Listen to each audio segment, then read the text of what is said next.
A paz do Senhor, meus irmãos. Hoje é quarta-feira, 30 de dezembro de 2020. E a leitura diária da Escola Bíblica Dominical do dia de hoje se intitula O Espírito Santo possui todas as faculdades e os atributos da personalidade.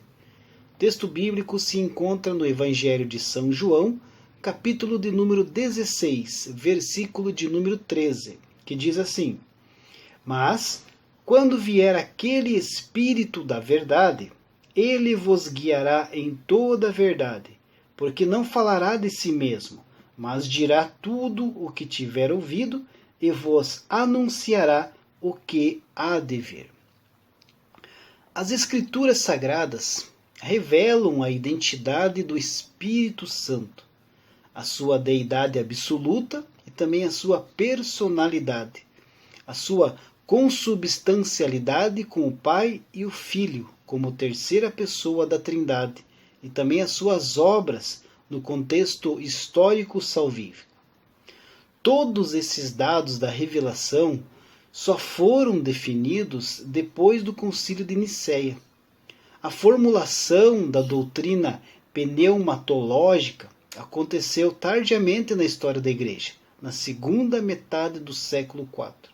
Antes disso, haviam várias ideias divergentes que acabavam ali se confundindo umas com as outras a respeito do Espírito Santo. A personalidade do Espírito Santo está presente em toda a Bíblia Sagrada, de maneira abundante e inconfundível, e tem sido crença da Igreja desde o princípio. Há nele elementos constitutivos da personalidade, tais como o intelecto, pois ele penetra todas as coisas, e também a inteligência. Ele tem emoção, sensibilidade e também possui vontade própria. As três faculdades, intelecto, emoção e vontade, caracterizam a personalidade.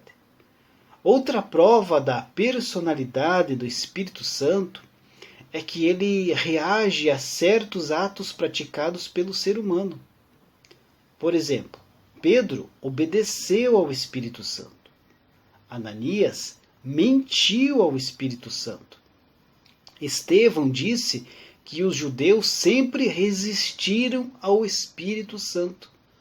O apóstolo Paulo nos recomenda não entristecer o Espírito Santo. Os fariseus blasfemaram contra o Espírito Santo. Os cristãos são batizados em nome do Espírito Santo. A frase que se refere ao Espírito Santo como terceira pessoa da Trindade se deve ao fato do seu nome aparecer depois do Pai e do Filho na fórmula batismal.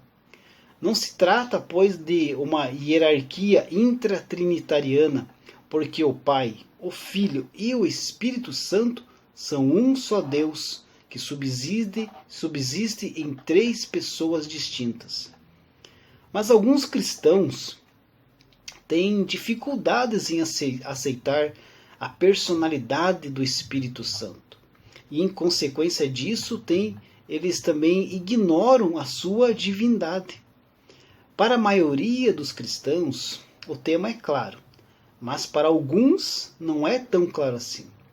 Lembramos que uma pessoa é composta de mente, emoções, inteligências e habilidades, como ouvir, falar, interceder, alegrar-se e chatear-se.